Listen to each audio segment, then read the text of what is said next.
9টি করে সৃজনশীল প্রশ্ন 4টা অধ্যায় থেকে। তুমি যে স্কুলের শিক্ষার্থী হও, যে বোর্ডের শিক্ষার্থী হও না কেন, কোনো প্রবলেম নাই।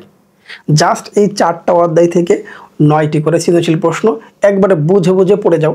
সেম টাইপের প্রশ্ন তুমি পরীক্ষায় কমন পেয়ে যাবে। কিছু কিছু প্রশ্ন থাকবে একবার উদ্দীপক সহ মিলে যাবে। তাহলে ভয় কিসের? আমরা 4টা অধ্যায় 4 দিনে শেষ করতে পারবো না। মাত্র 9টা করে সৃজনশীল প্রশ্ন।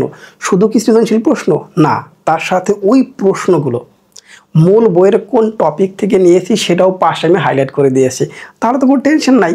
আশা করি 4 দিনে আমরা এটা শেষ করতে পারবো। তো চলো মূল বই স্টার্ট করি। এই সাজেশনটি সকল বোর্ড ইতিমধ্যে বলে ফেলেছি। মাদ্রাসা বোর্ডের শিক্ষার্থীরা অবশ্যই এটা তোমরা দেখতে পারবা। আর ইংলিশ ভাষার শিক্ষার্থীরা সেম বোর্ড, যেহেতু কোনো প্রবলেম নাই, ইনশাল্লাহ তোমরাও কমন পেয়ে যাবা। তাহলে আমাদের টেস্ট পরীক্ষার জন্য এই সাজেশনটা শুধুমাত্র, কারণ টেস্ট পেপার যখন মার্কেটে আসবে তখন কি করব, বিশ্লেষণ করে আমি দেখব আমার এই সাজেশন থেকে তোমার কত পার্সেন্ট কমন পড়লো। আমি নিজে বিশ্লেষণ করে দেখব। যদি দেখি 90% বা 80%, তাহলে কি করব, তাহলে ভুলটা কোথায় ছিল সেটা বিশ্লেষণ করে আবার এর সাথে কোশ্চেন অ্যাড করব।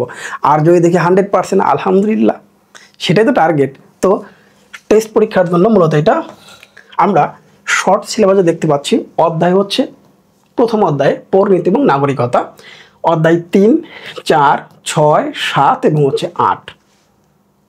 মাত্র এই 6টি অধ্যায়। 6টা অধ্যায় থেকে কয়টা প্রশ্ন আসবে মানবন্টন একটু দেখি।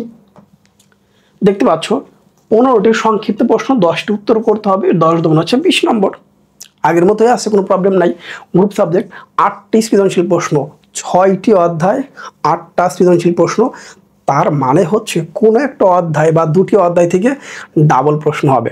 আমাদের প্রথমে খুঁজে বের করতে হবে সেই অধ্যায় 2টি কোনটা, সেই অধ্যায় 2টি কোনগুলো।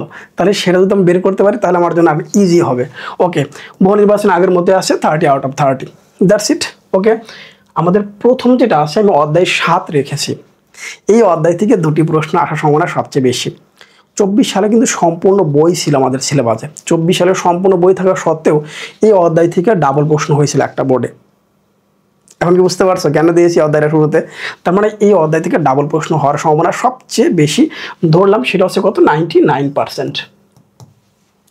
ইতিমধ্যে তোমাদের বলছি না আমি মূল বইতে কোন টপিকটা পড়বো তোমার জন্য সুবিধা হবে। কারণ তুমি তো আমার শুধু বোর্ড কোশ্চেনগুলো দেখতেছো না। আমি শুধু বোর্ড কোশ্চেন বলে দিলেই কি হবে, সেই বোর্ড প্রশ্নগুলো আমি কোন টপিকগুলো সিলেক্ট করে নিয়েছি সেটা জানলে ভালো হয় না? দেখো, আমরা প্রথমে নির্বাচন কমিশনের ক্ষমতা এবং কার্যাবলী, এই অংশটা সবার আগে পড়বো এই অধ্যায় থেকে। এরপর আমি পড়বো হচ্ছে নির্বাচনের পদ্ধতি কি, ওই যে প্রত্যক্ষ পরোক্ষ পদ্ধতি যে আছে সেটা পড়বো। গণতন্ত্র বিকাশে রাজনৈতিক দলগুলোর ভূমিকাটা কি। আমি এই 3টা টপিক খুব ভালো মতো করে পড়বো। এই 3 টপিক পড়ার পর এই টপিকটা নিয়ে সবচেয়ে বেশি সৃজনশীল প্রশ্ন আসছে, এই জন্য শুরুতে রেখেছি। এখন কি সহজে যাচ্ছে না? এরপরে কি নির্বাচনের পদ্ধতি দেখতে পাচ্ছ। এরপরে বাকি যে অংশগুলো আছে সেটা নিয়ে বাকি অংশগুলো দিয়েছি।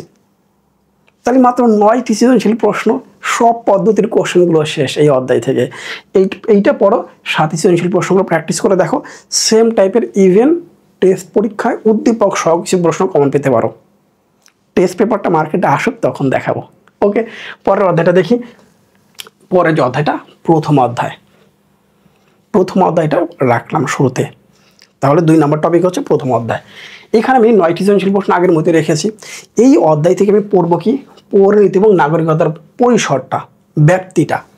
পরিণতির দেখো গেল পরিবারের শ্রেণীবিভাগ, একক পরিবার, যৌথ পরিবার। এরপরে রাষ্ট্রের উৎপত্তি। এই 3টা টপিকই বেশি গুরুত্ব দিতে হবে। সবচেয়ে বেশি পরীক্ষা আসছে এই অংশটা নিয়ে, সবচেয়ে বেশি প্রশ্ন এখানে। দেখতে পাচ্ছ কি সুন্দর হবে। তাহলে এই টপিক পড়বো, এর সাথে সৃজনশীল পড়বো। পরের টপিক সৃজনশীল পড়বো, পরের টপিক সৃজনশীল পড়বো। তোমার জন্য টাইপ আকারে কোশ্চেনগুলো দিয়ে দিয়েছি। মনে হয় না এক্সাম হলে গিয়ে তুমি নিরাশ হবে। জাস্ট আগে তুমি কিভাবে পড়ছো সেটা আমি জানতেও চাচ্ছি না। এখন থেকে 4টা দিন 4টা অধ্যায় বলে দিচ্ছি, আমার সাথে একটু পড়াশোনা করো। আমি নিশ্চিত তুমি আগের অনেক কিছুই ভুলে যাবে। এখন নতুনভাবে তুমি নিজেকে কাম ব্যাক করতে হবে, ভালো করবো এক্সাম হলে। আমি আবারও বলছি, জাস্ট 4টা দিন এই 4টা অধ্যায়ের উপর ভালো মতো দাও। টেস্ট পরীক্ষা অনেক ভালো করবে, অনেক ভালো করবে, যেটা তুমি ভাবতেই পারতেছো না। ওকে, পরের যে অধ্যায়টা আমরা দেখব, তৃতীয় অধ্যায়। এই অধ্যায়টা কিন্তু সহজ, এই অধ্যায়টা কিন্তু ডিফিকাল্ট না। এই অধ্যায়টা আমি রাখলাম 3 নম্বরে। তৃতীয় অধ্যায় 3 নম্বরে, আইন, স্বাধীনতা ও সাম্য। সাম্য এবং স্বাধীনতার সম্পর্কটাকে, এদের মধ্যে রিলেশনটা কীরকম সেটা আমি আগে পড়ব। আইন এবং স্বাধীনতা, আইনের হচ্ছে প্রকারভেদ, লাস্ট হচ্ছে আইনের বৈশিষ্ট্য। তাহলে এই টপিকের সাথে আমাদের এই সৃজনশীলগুলো মিল আছে, রাইট। এরপর আমরা এই সৃজনশীল প্রশ্নগুলো পড়ব, দ্বিতীয় টপিক। এরপরে বাকি যে সৃজনশীল প্রশ্নগুলো থাকবে সেটা, বাকি যে অপশনগুলো আছে, বাকি যে আমাদের সৃজনশীলের জন্য যে টপিকগুলো দরকার সেটা নিয়ে আলোচনা করা হয়েছে। তাহলে ভয় কেন? তুমি জাস্ট এখন থেকে আগের বিষয়গুলো ভুলে যাও। তোমার কাছে আগে হয়তো কোনো প্ল্যান ছিল না, কিন্তু এখন তোমাকে আমি কোন অংশটুকু পড়তে হবে, মূল বইয়ের কোনটার উপর গুরুত্ব দিতে হবে সেটা বলে দিচ্ছি। পারবা না 4 দিনে? ইনশাল্লাহ 4 দিন হয়ে যাবে এখন থেকে। ওকে, আমাদের পরবর্তী অধ্যায়টা হচ্ছে 4 নম্বর অধ্যায়, আমাদের শেষ অধ্যায়। এই 4টা অধ্যায় করলেই 5টা থেকে 6টা প্রশ্ন আমরা কম পাবো। 5 থেকে 6টা, 5টা তো হবেই, 6টা হওয়ার সম্ভাবনা সবচেয়ে বেশি। দেখতেছি আমরা এখানে আমরা একনায়কতান্ত্রিক শাসন ব্যবস্থা, এইটা প্রায় 90% প্রশ্নের মধ্যে ছিল এইটা নিয়ে। এরপর আছে কি গণতান্ত্রিক, ধরো এটা হচ্ছে 80%, আর বাকি যত টপিক আছে সে 20%।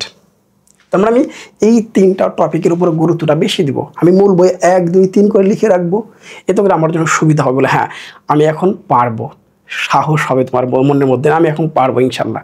তাহলে এই টপিকগুলোর আলোকে আমি এই সৃজনশীল প্রশ্নগুলো তোমার জন্য রেখেছি, দেখতে পাচ্ছ। সাথে হচ্ছে নিচের প্রশ্নগুলো দ্বিতীয় টপিক, এরপরে লাস্টে একটা প্রশ্ন। প্রত্যেকটা টপিক বিশ্লেষণ করা লাগতেছে, প্রশ্নগুলো চেক করতে হচ্ছে বলে এই টপিকটা নিয়ে আসছে কিনা। অনেক সময় লাগে এটা বের করতে, আশা করি বুঝবা, এবং তোমার জন্য এখন সুবিধা হবে। টেস্ট পরীক্ষায় দ্রুত এটা 3 থেকে 4 দিনের মধ্যে কমপ্লিট করে ফেলতে পারবা। অনেকের প্রায় 80% সলভ করাই আসছে, জাস্ট এইটা অনুযায়ী 2-3 বার রিভিশন দিবে, সবার চেয়ে এগিয়ে থাকবে। এটাই হচ্ছে ম্যাজিক। আমাদের বাকি যে অধ্যায়গুলো আছে, আমি যদি 6 অধ্যায়টা পড়তে চাই, যদি তুমি 6 অধ্যায়টা পড়তে চাও, সেই ক্ষেত্রে এই বোর্ড প্রশ্নগুলো তোমাকে পড়তে হবে। যদি 6 অধ্যায়টা তুমি পড়তে চাও, আমি চাচ্ছি তুমি না পড়াটাই ভালো। টেস্টের জন্য এই 4টা অধ্যায়ের উপরে গুরুত্বটা বেশি দাও, এতে করে বোর্ড পরীক্ষার জন্য প্রিপারেশন হচ্ছে একটু ভালো। ওকে, আর লাস্ট হচ্ছে কি 8ম অধ্যায় পড়তে চাইলে এই সৃজনশীল প্রশ্নগুলো একটু পড়তে হবে। That's it. এই সৃজনশীল প্রশ্নগুলো যে টপিকগুলো বলে দিলাম মূল বই, সেই টপিকগুলো পড়ো। আমি নিশ্চয় তুমি আগের চেয়ে এখন অনেক ভালো পরীক্ষা দিবা। তুমি আর তোমার আগের কনফিডেন্স থেকে এখন কনফিডেন্স অনেক বাড়বে ইনশাল্লাহ। অনেক ভালো থাকো, শুভেচ্ছা নিরন্তর।